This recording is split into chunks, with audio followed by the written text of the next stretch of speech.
গত পর্বে আমি তিরুপতি মন্দির দর্শন দেখিয়েছিলাম, সাথে কপিলেশ্বর মন্দির ও দর্শনও দেখিয়েছিলাম।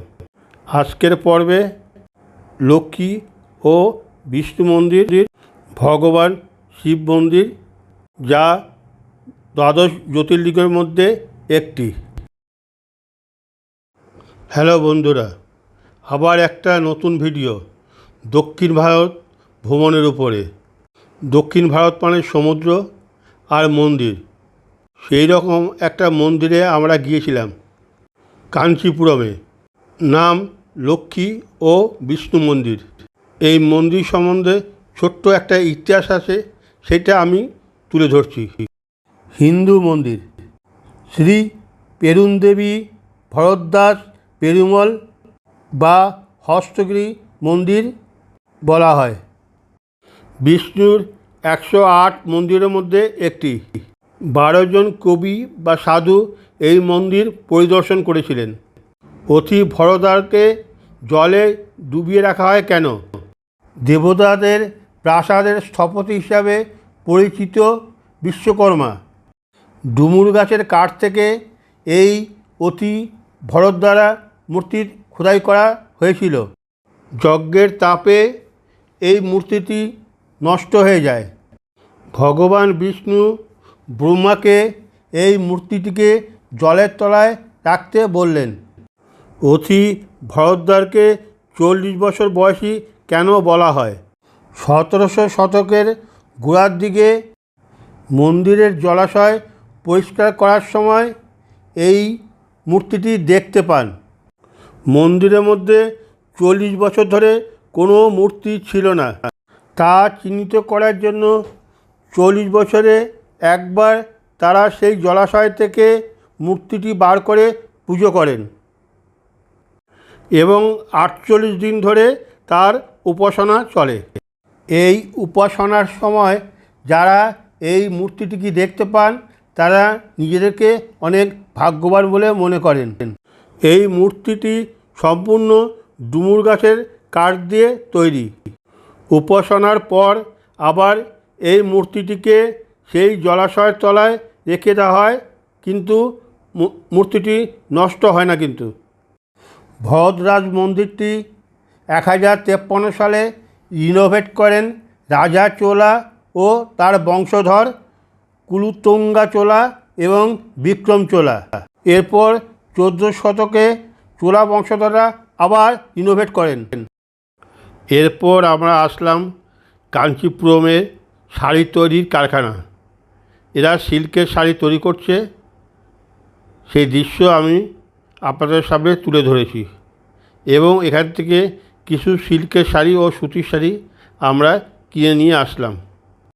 এই সিল্কের শাড়ির দোকান থেকে 200 মিটার দূরে ভগবান শিবের একটি মন্দির আছে, তার নাম একম্বরেশ্বর মন্দির। একটা কথা প্রচলিত আছে, 3500 বছর পুরনো একটা আম গাছের নিচে দেবী পার্বতী ভগবান শিবের আরাধনা করেছিলেন। দ্বাদশ জ্যোতির্লিঙ্গের মধ্যে একটি। এরপর দ্য কিংস হোটেলে আমাদের রাত্রিবাস। আমাদের রুম 207 নম্বর। এই হলো ঘরের সাইজ, বেশ ঘরটা বড় আছে।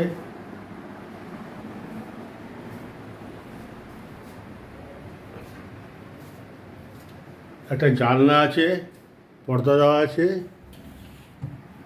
এ হলো জানলা, এগুলো কাপবোর্ড, হ্যাঙ্গার আছে। এখানে একটা মালপত্র রাখার জন্য জায়গা আছে কাপবোর্ডের মধ্যেই। দুটো সোফা সেট আছে, সোফা আছে, ইন্টারকম।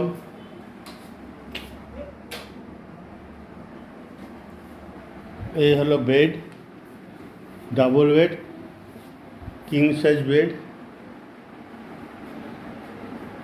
একটা আয়না,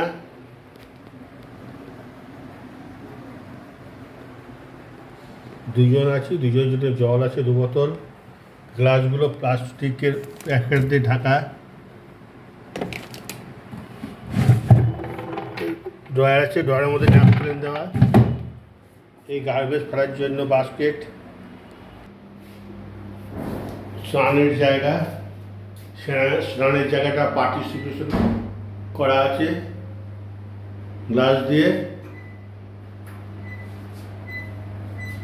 হ্যাঙ্গার রাখার জন্য হ্যাঙ্গার দেওয়া আছে, টাওয়াল রাখার জন্য টাওয়ালটা এখনো দেয়নি।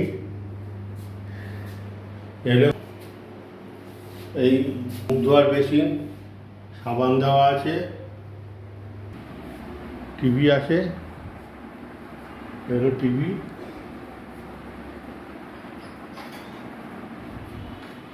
এসি আছে,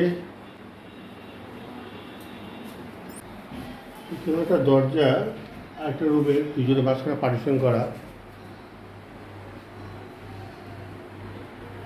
এখন আমরা এখানে 3 দিন থাকবো। টপ ফ্লোরে ডাইনিং রুম, তাই সেখানে আমাদের খাবার ব্যবস্থা হয়েছে। হোটেলটা সত্যিকারে দেখতে খুবই ভালো। আমার চ্যানেল ট্রাভেল উইথ সুকুমার, আমি বিভিন্ন জায়গায় ঘুরে বেড়াই। ভালো লাগলে সাবস্ক্রাইব, লাইক ও শেয়ার করে উৎসাহ দেবেন। চেন্নাইয়ের এই হোটেলকে সেন্টার করে আমরা এই 3 দিন বিভিন্ন জায়গায় ঘুরে দেখব।